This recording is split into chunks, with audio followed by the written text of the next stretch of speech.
the ability to have somebody who is kind of epitomizes what you think your country stands for has always been a major ambition. Camilla may be gradually being recognized by the public as Queen after years of tireless dedication to the British royal family, but she will never be acknowledged by Princess Anne, Queen Elizabeth's only daughter. Camilla will never be a true queen, is what Princess Anne affirmed about the second wife of her brother, King Charles. This was revealed by Princess Diana's dressmaker a few days ago. So what makes Princess Anne hate Camilla, and what is their real feud? Don't miss this video. For decades, the truth that the royal family doesn't want you to know is that Princess Anne actually had a grudge against Camilla, making it difficult for Camilla to become queen despite being recognized by Queen Elizabeth herself. Moreover, many insider sources also revealed that Camilla had to fight a lot to be able to marry Charles properly. Indeed, when Camilla married Charles, then the Prince of Wales, in 2005, she legally became the Princess of Wales. However, out of respect for the late Princess Diana, Camilla chose to be known as the Duchess of Cornwall. Diana's legacy loomed large. She was not just a beloved figure in Britain, but globally. Her tragic death in 1997 left a deep imprint on the public consciousness, and the title of Princess of Wales was inextricably linked to her. By opting for a different title, Camilla showed a profound understanding of the public sentiment and a willingness to honor Diana's memory, which helped ease her integration into the royal family and the public's acceptance of her. For many years, it was understood that Camilla would be known as Princess Consort when Charles ascended to the throne. This designation was seen as a compromise, reflecting the complex history surrounding their relationship and the public's initial resistance.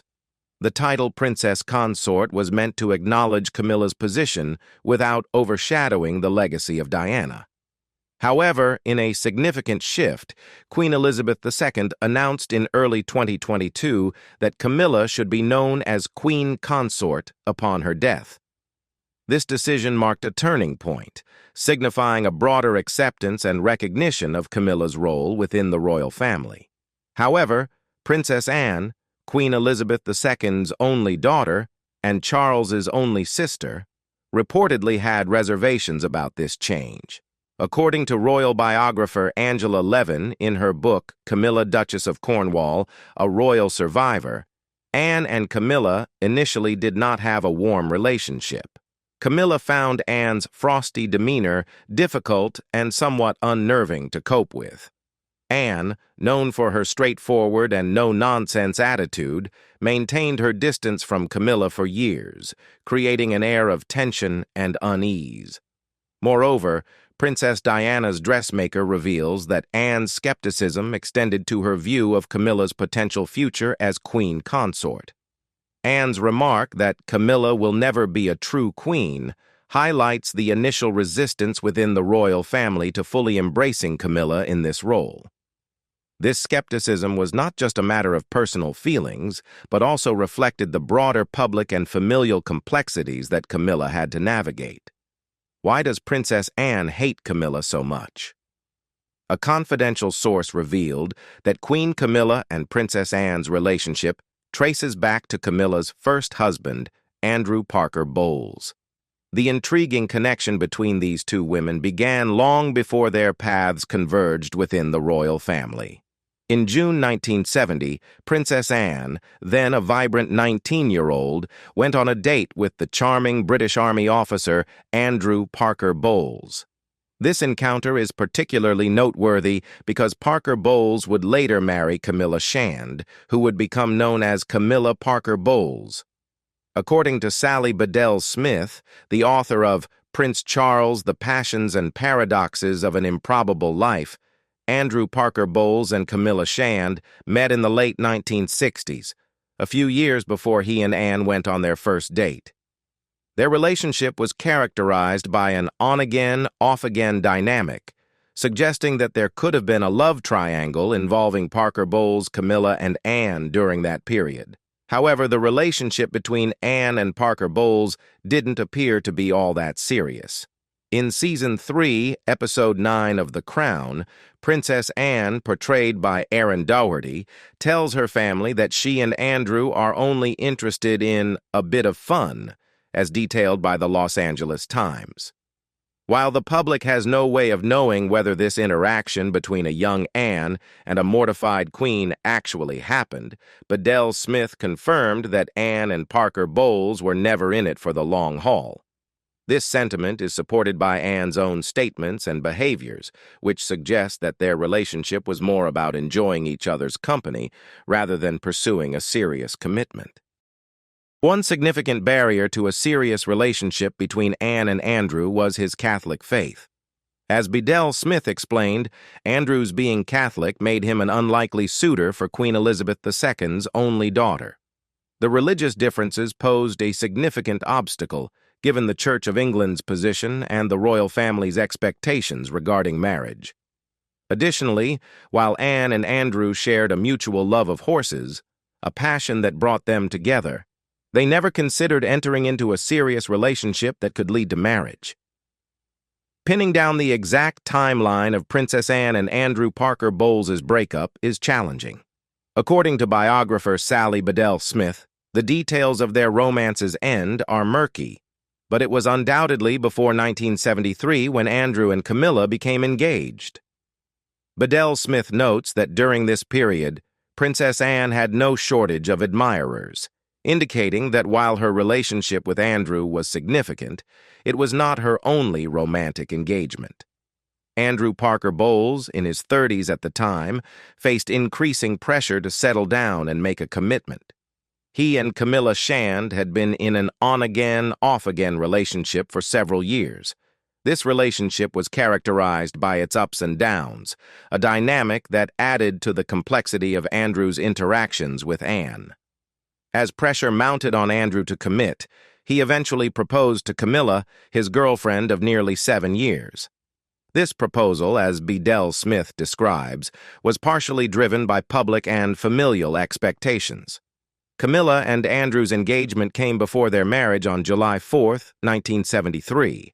However, before Camilla married Andrew, she dated King Charles.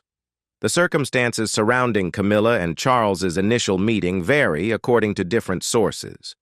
Bedell Smith contends that the pair were introduced by a mutual friend in mid-1972. Their first meeting reportedly took place over drinks at Lucia Santa Cruz's flat in London, where Camilla and Lucia were neighbors. This initial encounter marked the beginning of a relationship that would significantly impact the British royal family. At the time of Camilla and Charles's burgeoning relationship, Andrew Parker Bowles was away on army duty. This absence provided an opportunity for Camilla and Charles to develop their bond. However, Charles eventually left for his own army service, and during his absence, Camilla became engaged to Andrew. This sequence of events meant that although Anne and Camilla both had romantic links to Andrew, the royal siblings did not date Mr. and Mrs. Parker Bowles simultaneously. This clarification is crucial, as dramatizations like The Crown suggest a more intertwined timeline, but Bedell Smith emphasizes that the reality was different. Despite Bedell Smith's account, there are differing opinions on the exact nature and timing of these relationships. The intricacies of royal romances and the overlapping social circles often lead to various interpretations and narratives. Some sources might suggest a more concurrent timeline of events, adding to the complexity of understanding these historical relationships. The period leading up to Andrew and Camilla's engagement was marked by significant social pressures and personal decisions. Andrew's proposal to Camilla was not just a culmination of their long-term relationship, but also a response to external expectations. The engagement and subsequent marriage of Andrew and Camilla formalized a relationship that had already seen many years of development and change. Princess Anne's relationship with Andrew Parker Bowles, while notable, was one of several romantic entanglements she experienced during her youth. Her connection with Andrew was likely influenced by the same social pressures and expectations that later affected Andrew and Camilla's relationship. Anne's pragmatic approach to romance, as depicted in various accounts, reflects her broader approach to life and duty within the royal family. You might be shocked to know that Camilla Parker Bowles dated Charles just to get revenge. According to biographer Penny Junor, Andrew broke up with Camilla to court the princess, among other women. This breakup was significant because Camilla was deeply in love with Andrew, a sentiment she conveyed to the Times. Her affection for Andrew was steadfast, despite his reputation as a cad, known for his philandering ways and relationships with other women, including some of Camilla's friends. In the early 1970s, Camilla met Charles, then the Prince of Wales. Charles became instantly infatuated with her. Recognizing his interest, Camilla saw an opportunity not just to connect with the future king, but also to get back at Andrew and Princess Anne simultaneously. According to Junor, Camilla's affair with Charles was partly motivated by a desire to teach Andrew a lesson. She was passionately in love with Andrew, but was frustrated by his unfaithfulness. By engaging in a fling with Charles, she aimed to capture Andrew's attention and demonstrate that she, too, could attract the interest of someone significant, in this case, a royal prince. Camilla's intentions were more about reclaiming Andrew's attention than about hurting Princess Anne. Anne had already shown that she did not take her relationship with Andrew all that seriously. This casual attitude towards her fling with Andrew is highlighted by Anne's subsequent actions. As King Charles's biographer Sally Bedell Smith told Elle, Anne was never deeply invested in her relationship with Andrew, viewing it more as a youthful dalliance than a serious commitment.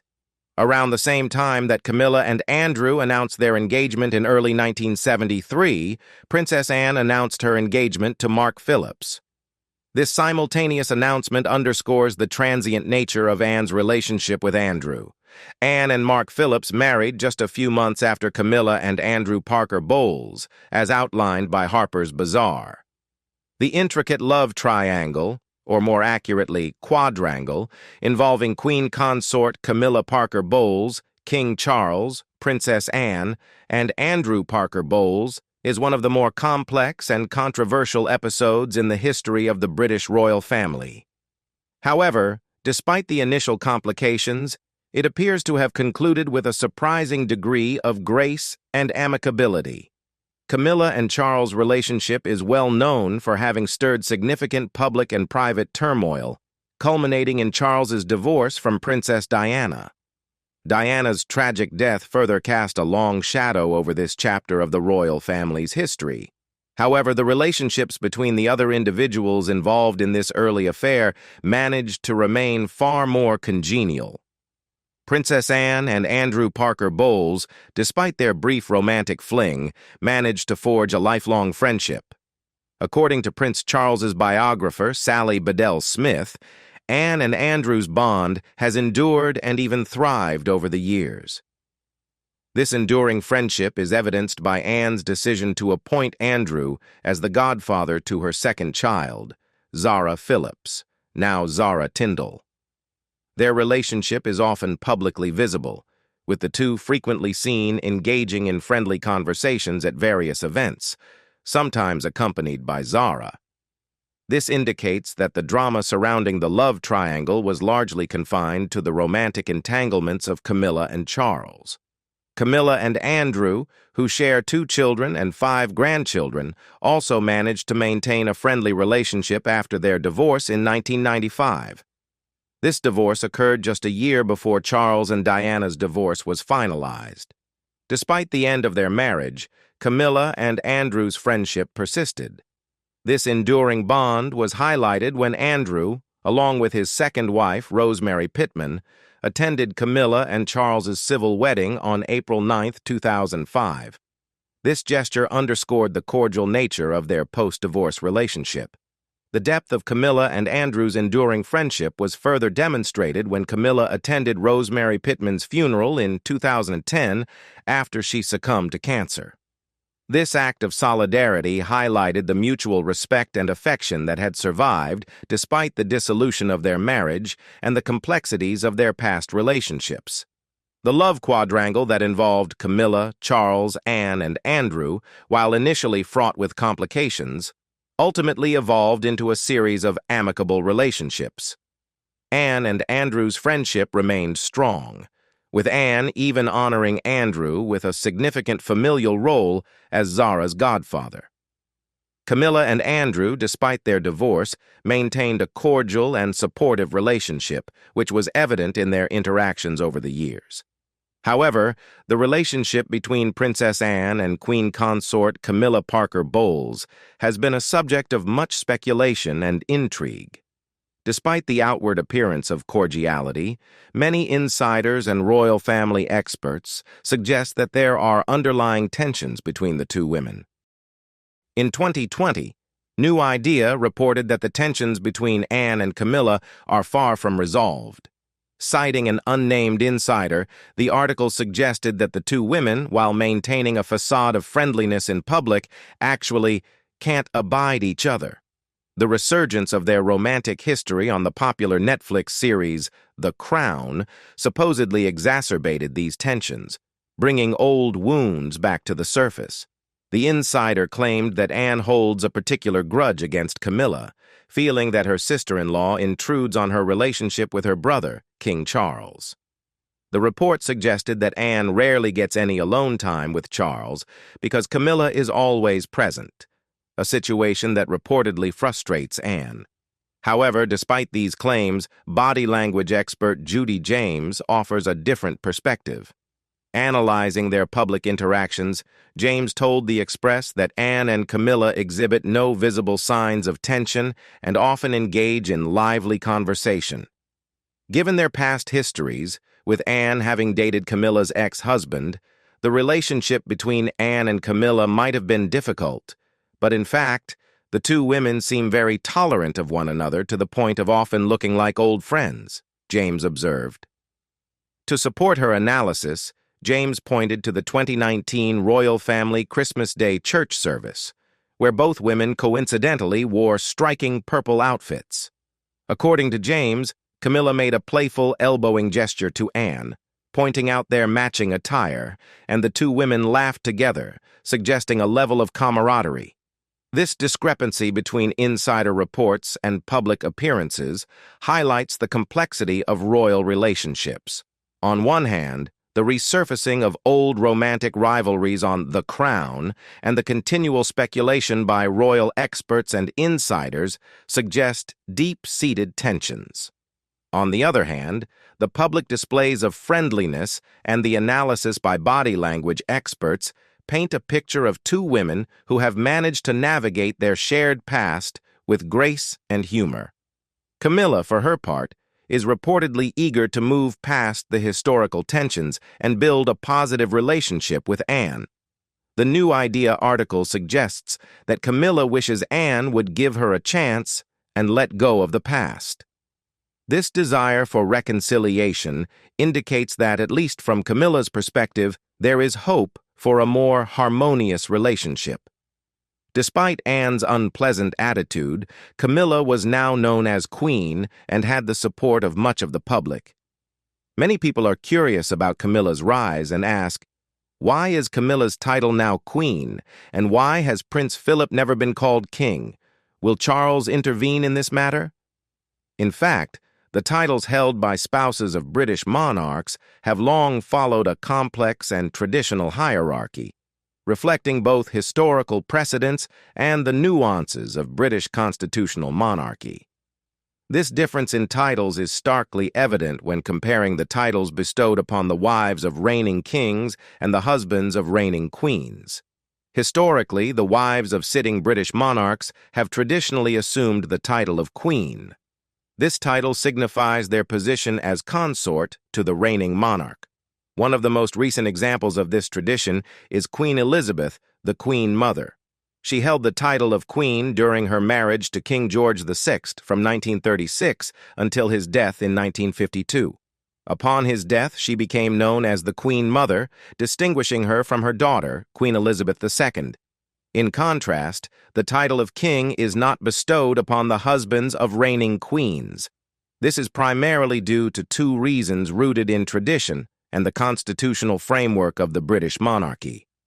Firstly, the title of king can only be inherited, meaning it is reserved for those who ascend to the throne through direct succession. Secondly, within the hierarchical structure of royal titles, the king always outranks the queen. If the husband of a reigning queen were given the title of king, it would imply a higher rank than the queen, contradicting the established order that the reigning monarch, regardless of gender, holds the highest authority. A prominent example illustrating this distinction is the case of Prince Philip, the husband of Queen Elizabeth II. When he married then, Princess Elizabeth, in 1947, he was granted the titles of Duke of Edinburgh, Earl of Merioneth, and Baron Greenwich. These titles acknowledged his noble status, without elevating him above his wife in rank.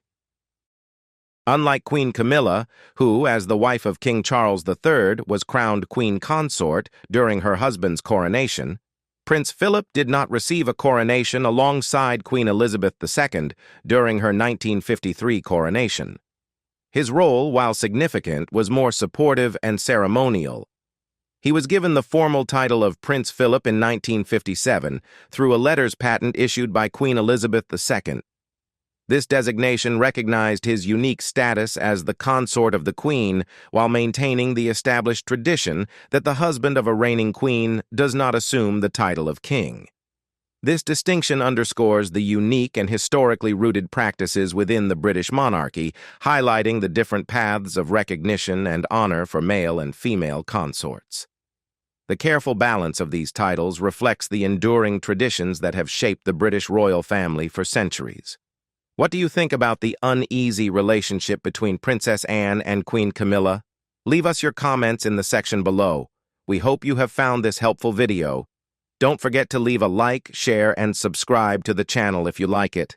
Thank you for watching this and see you in the next videos. Goodbye.